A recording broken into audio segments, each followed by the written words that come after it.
Milih tenan kowe bejo kowe jo. Dipilih Tatin kowe wis kowe sujud syukur. Tanane iki kok ya Pak liyane ra ono. Ora apa-apa.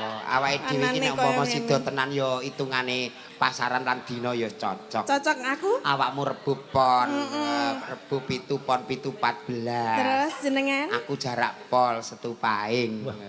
Songo karo songo. Songo karo songo 18. 18 karo 14 32. Kok akeh temen ya? Ora apa-apa engko wong awake dhewe padha nggawa. Ku judule apa? Cinta di Matu. Oh, alah. Jenengan kelingan mboten? Ora. Riyen mboten nate nembang-nembang niki ta. Alah aku ki mbiyen senenganku ngaji. Pak Iket iki bener senengane ngaji. Aku lagu mun rok sun sirah raqabatun gulu udunun kuping sinun untung ngono. Oh, malah ape kok ya kuwi ya. Lagu Iki mau kaya pujian ning langgar kae ta, Tru. Iya. Biasanya ning musala ning desa-desa kae ngangger bar adzan subuh terus pujiane iki. Nek subuh iki mesti sing ngadani sing sepuh-sepuh kae. Terus pujiane iki karo nganggo watuk-watuk bareng luwih semu. Gusti Allah kula nyuwun ngapura. Gusti Allah nyuwun ngapura. Pak Imron dintosi pun dangu lho Pak Imron. Pun meniren lho kula. Nek ning TikTok Pak sapa? Oh, iya. Kan. Pak Tarim. Pak Tarim pun meniren Pak Tarim. Alhamdulillah wa syukurillah iso sowan ana daleme dulur wedok karo dulur lanang Mbak Kris Mas Tuti lan Mas Mbi. Sukses sing kakung dadi anggota dewan. Warep rene tak pesenke kelir ijo lho khusus lho iki. Larang lho. Ijo iki tegese iki lho jodone. Oh. Ana werdine iki lho jodone. Jodone temanten putri Mbak Nafis kalian Mas Rigel. Oh ngono. Oh, ngono ya, Tru. Iya. Bakune urip nang alam donya iki wis ibarate wong urip ya kaya wayang kuwi.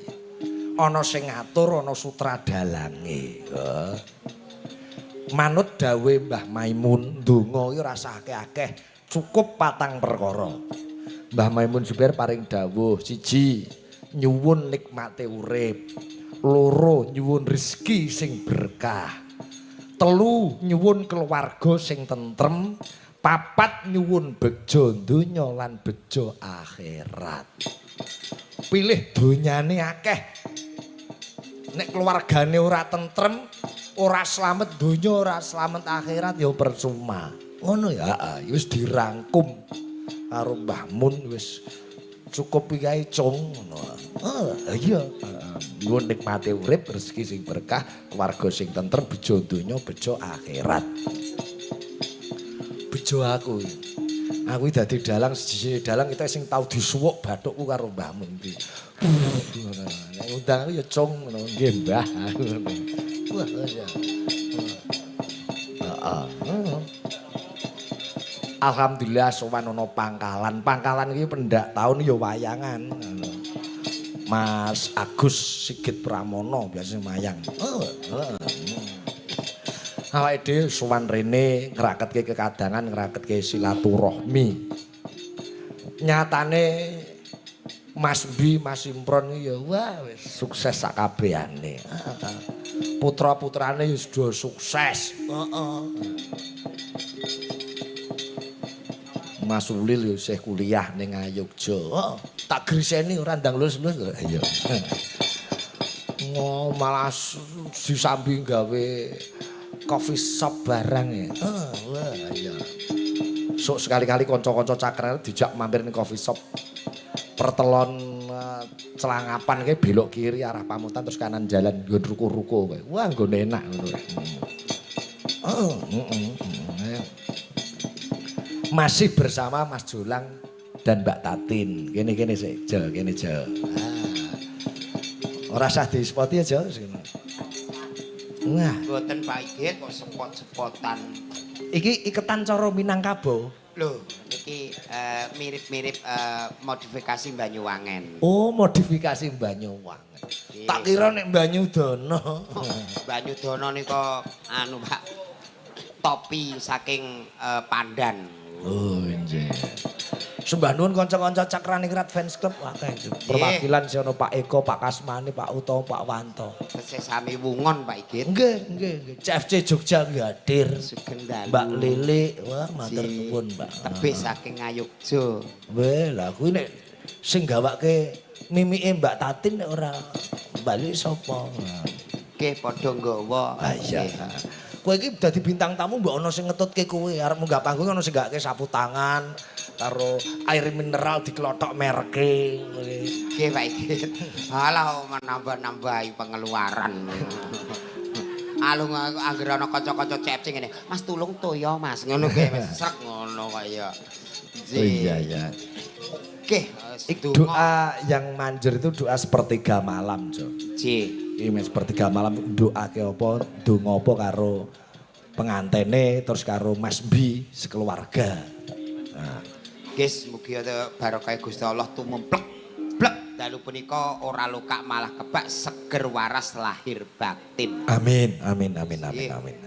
Wes jenengane nek ngendikan iki anggere wayah gara-gara ki wose jero-jero, maknane luar biasa. Ndonga ora perlu akeh-akeh cukup papat kala wau nggih Pak Igit. Nyuwun nikmate urip, rezeki sing berkah, keluarga sing tentrem terus selamat donya, selamat akhirat. Alhamdulillah amin. Mulane tumrape awake dhewe minangka muslim ya iya kana na'budu wa iya kana nasta'in. Oh iya, tajwidmu yo lancar iso ain barang e. Nggih, soalnya ada pembacaan tajwid itu yang dinamakan Idgham Bilaguna dan lain-lain. Dan bila mana ngono barang. Ya, itu Kowe yo harus jebule dipelajari paham jebule. ilmu tajwid. Diulangi pudeng. Dene sing ngajari aku kol-kolah kubro barang ya sing. Nggih, ngantek. Nganu Mas Git, kol-kolah kubro niku angger matine ketemu baju di toko. Kuwi rumus baju di toko iki Bak Jim, ngono kuwi jebule. Nggih. Iya. Dadi memang Jawa niku nggih njawani nadyan ta wong Jawa niku nggih nuladani. Mulane mbah-mbah sepuh bener ngendikan panjenengan menika. Napa? Dadi Gusti Allah iku ape ndonga bahasa ndi wae mudeng. Oh. Iki jane Bu Krismas Tuti munggah nembang perahu layar lho Bu jane. Kersane tinggi momen Ben ada jejak digitalnya di YouTube di Bangkit TV. Nah. Oh, ibu nyanyi ngono. Ini dulu Mbak Uti. iya. Monggo Bu Tuti. Oh, ngaten. Oh, sampun. Beda Rawane aku Jawa kuwi sing di omah. Kuwi juragane PT SLI. Ora wani wong aku arep njaluk CSR. Nggih Pak Igit. Semoga-moga aku jenengan iso ketularan kaya panjenengane sukses samudayane. Kunci suksesnya Mas Mbi karo Bu Tutik ya aja sang saiki ning biyen-biyene. Nggih Pak Igit. Biyen-biyene ya rekoso kados kula nggih Pak Igit. Alah rekoso. Biyen ki aku rekoso. Iya rekoso. Ngantek saiki cek rekoso. Ning wong jenenge rekosane wong urip mulane diwajibno istiqomah ya ndonga ya golek ya ndonga ya golek. Nalika awake dhewe nyambut gawe kaya urip selawase lan nalika awake dhewe eling umur kudu eling karo Gusti lan pangerane. Amin. Oh. Iki saking Mas Muhammad Imron iki nyuwun mendem wedokan. Nggih. Niku biyen mula ora ning ketoprakan. Asline sing njaluk iki ora Mas Imron iki anake asline. Nggih. Wah, Mas Ulil iki ning kono iki umroh iki sak kamar karo sing ngempul iki bejo sing ngempul. Nggih. Panganan tuku sego dawa-dawa kae. Nggih, sego sing pentung nika. Nek ning ngarep iki segone dawa-dawa. Sego buli. Kabuli kok. Iya, kabuli. Mangan terus lu dipoto dipamerke ning grup. Wah. Asemane. Kuwi Mas Bi Ulil Undlup Pariatin kuwi karo nganu Mas Is. Heeh. Guys, alhamdulillah. Komplit.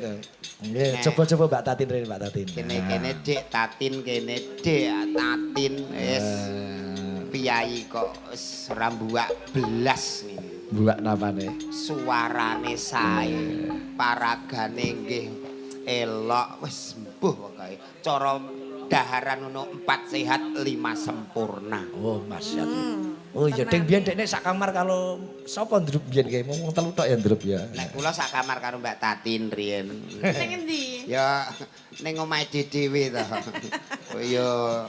Ini tidak tidak ngancen kita juga ijo-ijo ya, Mas. Serasi. Kali Pak Sigit nggih ijo. Yogane putih. Yogane putih. Iki lho jodohmu kanthi suci katresnanmu wis ketemu jodone. Waduh, iya. Jodohnya sapa? Aku dan kamu atau jodoh yang mana? Ya kalau bisa kita berlanjut dong. Berlanjut? Menghibur masyarakat. Iya. Ini wonten pamundutan menapa Pak? Mendem edokan larase pelok dibawani pocong sikno. Oh. Mbak Tatin menika nggih penari. Oh nggih ta. Lho, SMKI Ngayogyakarta. Beh. Rumiyin wonten filme apa ya pas adegan pertama dekne gawe alis terus gawe hidup gawe. Suri napa nggih? Ya, aku nonton nggih. Pas saya cilik awake saya cilik, Cok. Oke, lah saniki mun timik putrane, pinter atau putrane ya?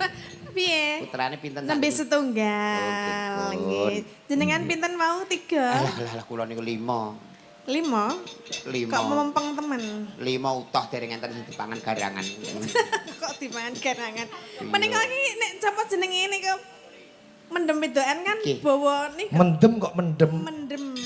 Mendem. Tak kandhani. Apa mendem? Ukara Jawa ki angel ning ya gampang, gampang ning ya angel. Mendem iki artine lagi kepayang. Wis pokoknya cinta seseorang. Mendem. Lah nek mendem Mendem? iku jugangan terus diseni duruki iki mendem. Oh mendem. Berarti sing mendem Mendem iki mau guruki. mendem. Nek mendem iki kepoyang. Oh, ngono beda ya. Beda. Mendem wedokan. Nggih. Ada ralnya toh ini. Ya dibawani pocong ora apa-apa. Bebas sing penting pelok, Mbak. Tatin bebas derek. Kanca-kanca men karo ngiling-iling notasine. Ngeten. Nggih, disimak Mas Jemblok ST. Saking pucuk gunung mriko. Nggih. Terus Nah. Pak Sarkup Sampung Sarang nyimak, Pak Afif Pasean. Wah. Pak Mudin Jarman Sambung Bluro tanggal 9 Jolali. Oh nggih.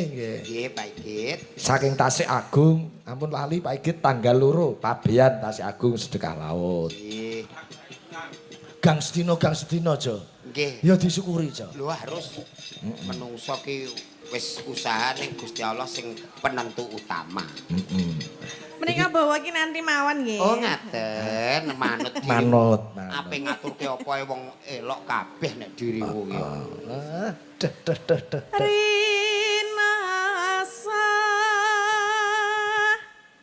sayang ngalelo. Tuh iki ding. Oh, ora apa-apa. Rondo rene dijoli, rondo rene. Nah, Nek iki bawa Kok nek ning kono bawa kok nganu, ceblok neh. bawa nganu ding iki. Kadung tresno ya. Oh iya kadung. Lali.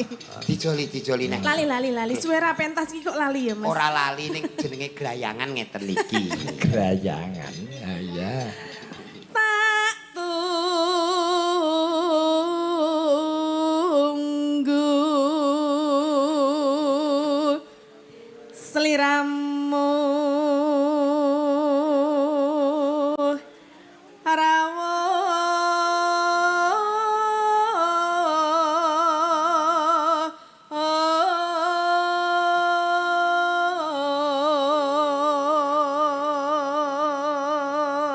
Ngenteni jolang.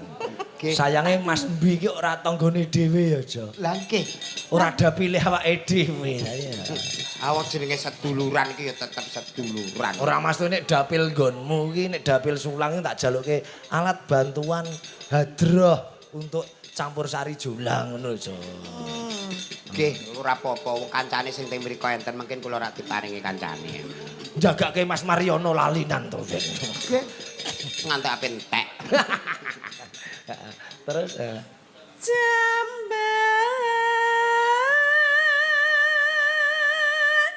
bingung gawe tangi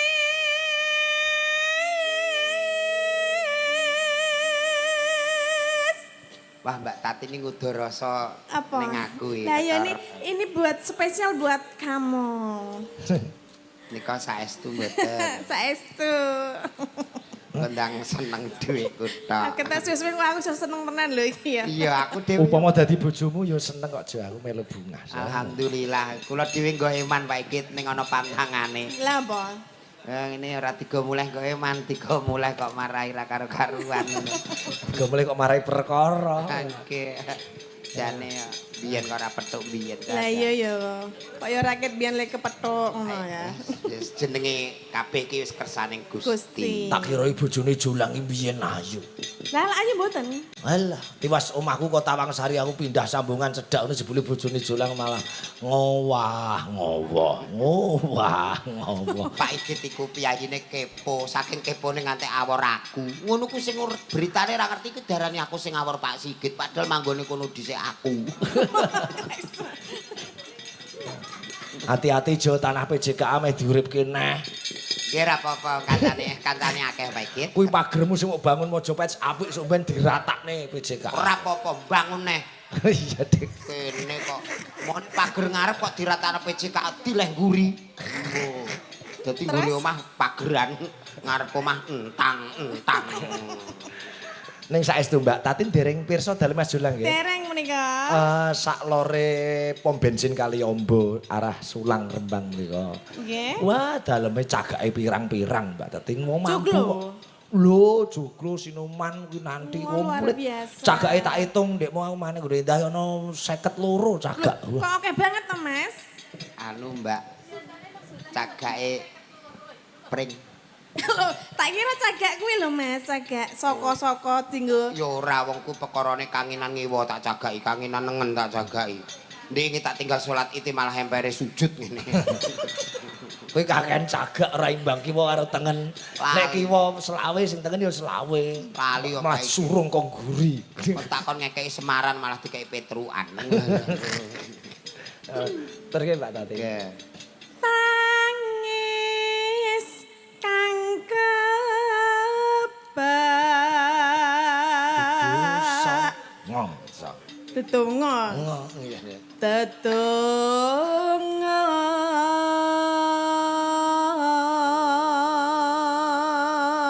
Rumangsamu nek Jolang ndonga karo nangis-nangis iki Gusti Allah terus mesake.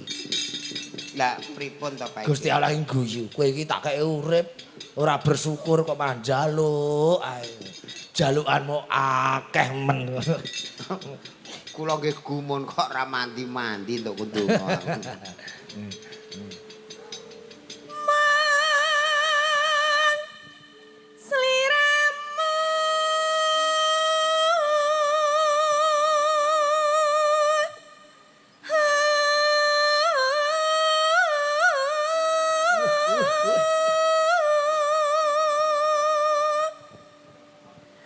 kang tak pilih.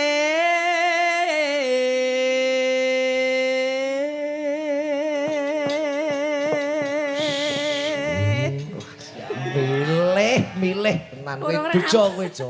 Dipilih Tatin kuwi wis kowe sujud syukur. Lah anane iki kok ya Pak liyane ra ono. Ora apa-apa. Awake dhewe iki nek Anane koyo umpama ngene. sida tenan ya hitungane pasaran lan dina ya cocok. Cocok aku. Awakmu rebu pon, rebu 7 pon 7 14. Terus jenengan? Aku jarak pol setupaing.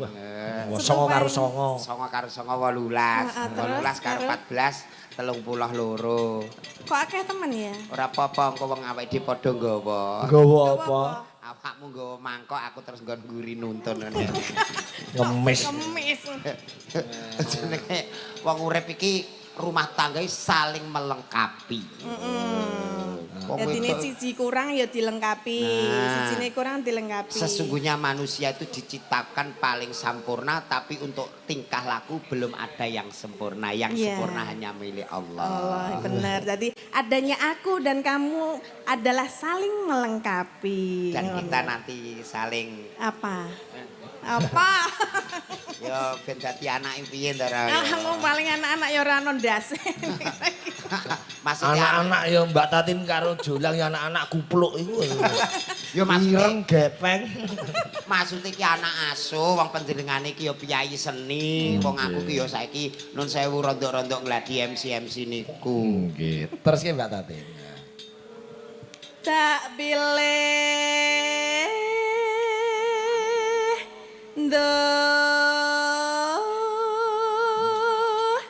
nya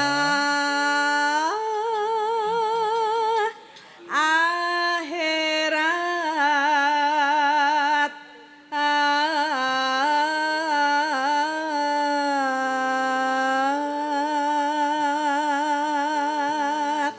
Angger nggugu aku ya cengkoke pas, notasine pas. nggih mergo jenengan sing marahi kok nggih. Terus bar iki tutuke kaya sing ndek sore tak warai. Lah piye? Ya Allah. Ayo. Kene isa ayo bareng. Wis to awakmu nek aku ngono wis nganu awakmu wae. Awakmu iki awakku. Iya. Angger bobo iki aku terus kelingan Mbak Dewi putrane Bu Patmi kae. Pripun? Ya iki biyen mel carane bobone iki. Ya, ya. Kaya sing tak warai. Ya. Ya Allah. Ya Allah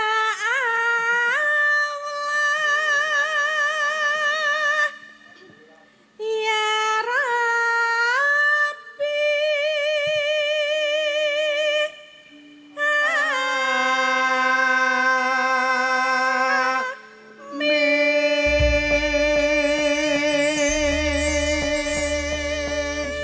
Eling-eling ya. Apa iya siap matur sembah nuwun nggih Kang Mas. Kono-kono pokoke angger nembang iki kaya kuwi. Iya siap sendika dawuh. Jolang wis templek karo cakrane karo Mbak Tatin wis karo aku Jolang ning ndi wis templek. Sumben ning konone upamane jo ning kono sumpene wis ning alam akhirat sumpene kono. Nggih, baik. Suwan Gusti Allah ya bareng ngono. Aku ning ngarep kowe ning guriku. Nggih. Gusti Allah nyegat, "Up, iki sigit iki." "Nggih, Gusti." Nggih. Ayo, jegur neraka git. Wah, aku terus balik kanan melayu banter. Tak parani neraka. Nggih. Kurang telung jangkah di stop karo Gusti Allah. Hup, mandek.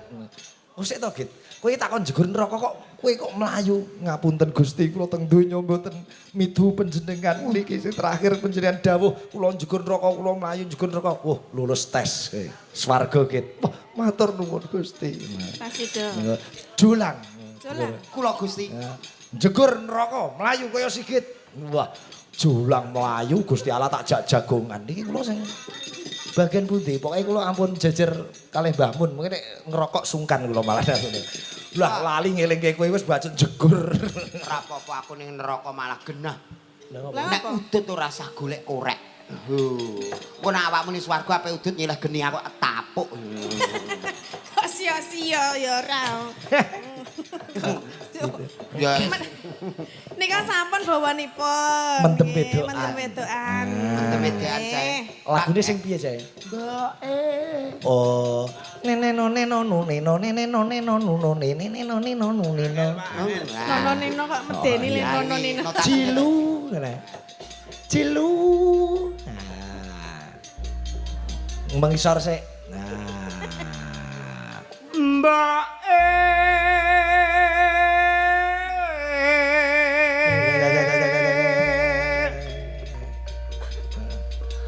aku jaluk dikawinke Getaran 6 bareng.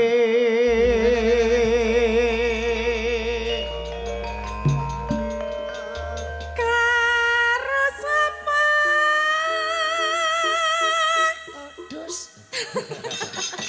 Mbok iki takok mbek anake. Oh iya to. Mane Oh, karo wedhus, karo wedhus. Togus. Oh iya, Krungumu apa? krunguku wedhus. Togus ki wong bagus. Mbok anten ra tengen kok iki. Karo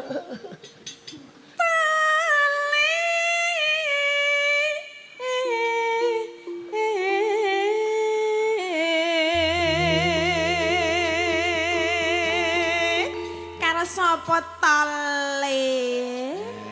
karo sapa to, Cung? Karo sapa tacung? Sing penting padha tresnane. Buka kendang, dados.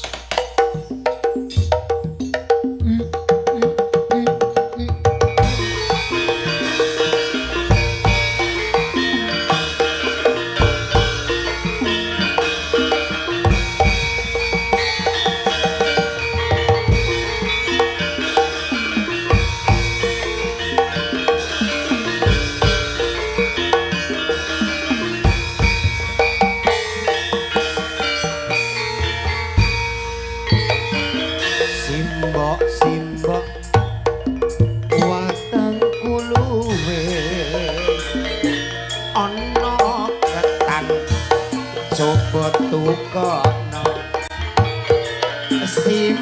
simbok aku wis gedhe ana prawan coba takono Tole-tole kemane abang dicampuri apa parutan Tole-tole rabine kamar paling penting duwe gawean aduh simbok aku nelongso aku iki mbok wis brontok kenya aduh simbok ora bisa turu jroning ati pengen ketemu ora gampang wong bebojoan aku tuh bisa golek sandang menurut mantemu apa bojomu kau pangkati waktu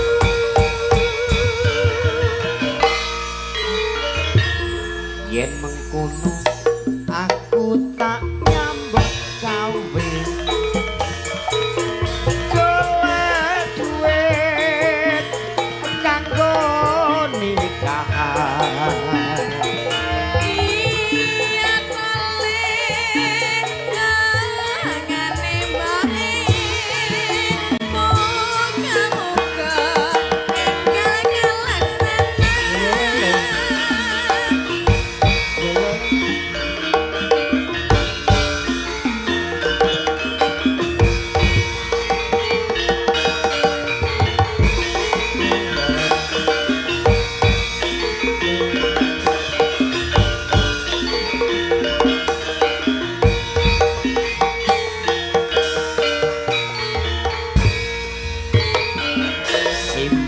simbok watan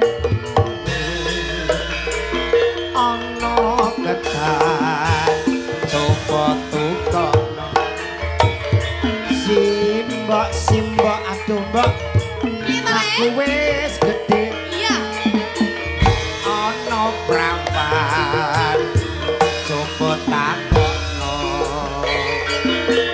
tole-tole katane abang dicampuri apa parutan tole-tole rabine kamar paling penting duwe gawean rungokno ya mbok piye tole iki lho anakmu anakku piye yo anakku sing paling bagus dhewe anak giyang ngono ta rungokno tenan ya mbok ya piye ta aduh simbok aku nelongso laksan aku iki mbok wis mendem wedokan rina wangi ora bisa turu marko pengen ketemu entenan rungokke simbokmu ya pripun mbok ora gampang wong bebojoan pripun to mbok aku tuh bisa golek sandang pangan menuruti mantemu apa bojomu kok pakani waktu yen mangkono aku tak nyambut gawe golek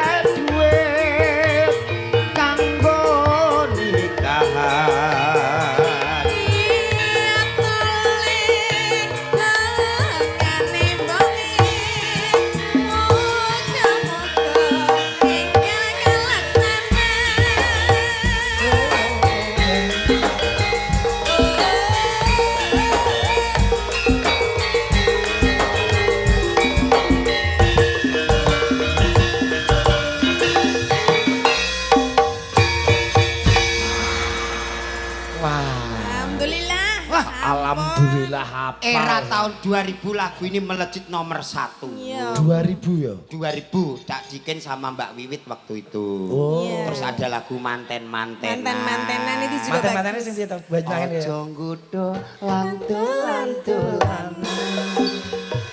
Aku Perawan ra gampang-gampangan. Kok kaya lu batong dong lek. wal cawil ra Atur-aturan. apa mbok anggap wani. Murah-murahan. Wah, yo sip karya agung dari Sak Dikin. Malah HP lho lagu zaman Wah, biyen ya. iso. Didudak kembali. Somben iki campur sariku malah. Ngapa campur sariku? Takon garap lagune ya Nah, Sak ngono malah Dikin. apik lho. Apa garise urip kudu pisahan. Tresnaku lan tresnamu ra keturutan. Nyaning temaing pucuk ra kelaksanan. Apa garise urip kudu pisahan. Sing wedok mangsuli.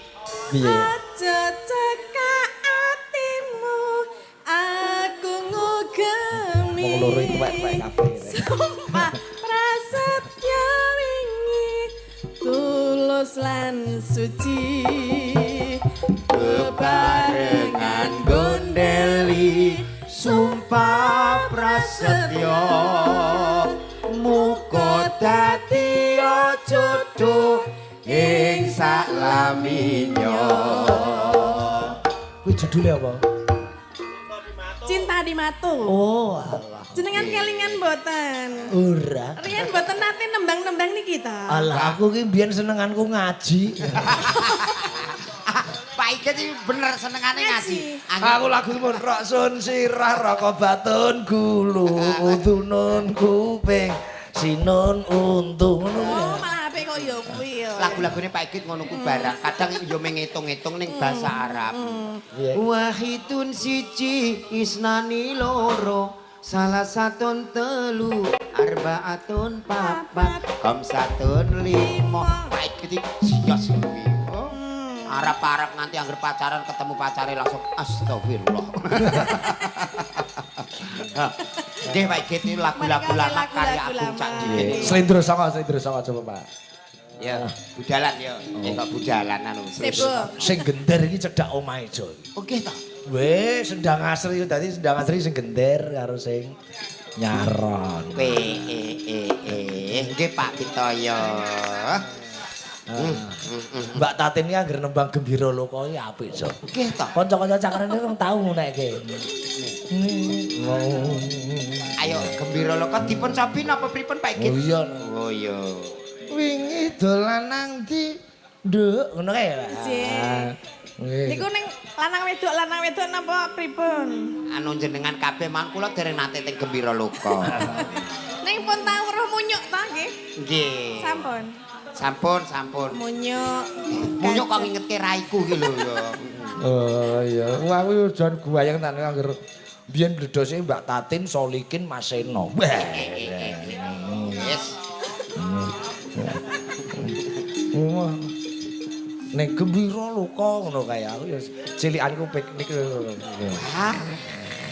Enggak digarap ulang wis. Oh Niku iya. saestu. Yo tenanan. Oh iya. Apa? Karo sapa? Karo Karo Mas Karo Mas Ben to? Rangga, ya. Iya, ngene. Ayo, Ben. Ayo gembira loka. Ayo. Wingi dolan ning ndi, Beng? Iya. Tenan. Neng Ya jajal ya. Ayo Kok tak ajari, Beng. Ayo Beng, latihan kendel yuk ben wani. Engko kapan-kapan nek diundang kajatan ben wani ayo. Ya, Ayo ya. ora apa-apa. Tak kandhani anggere wayah goro-goro streamingnya dipateni. Ayo. Engko bar Gembira Loka iki Rembang Bangkit. Oh nggih. Heeh. Men dinggo jingle Karonan kanca-kanca saiki nih Mas. Gen paham notasinya yang betul bagaimana. Oh iya. Yuk Mas Beng. Ya. Ayo Mbak. Mriki cah bagus ya. Ora men ngono wae. Lah iso, ora apik kok. Wingi dolan nang timbeng. Neng gembira loka Dina minggu torne. gajahe ana Untane ana. munyuk ana Sasat kewan. apa-apa ana Ringin perahu. ana Banjuane. ana Leren jajan cekain aku jiwa cilik muda mudi lan sing tilas bocah pisan dina ayane gembira loka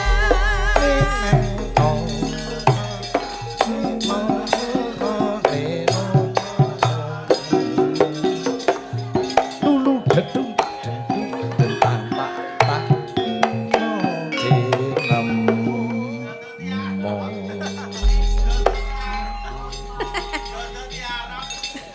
genah gurji nemro pen monem jipen ngono Bapak sikit wis iso lho. malu masih rumah nem ci monem malu monem ciro ci nem lumo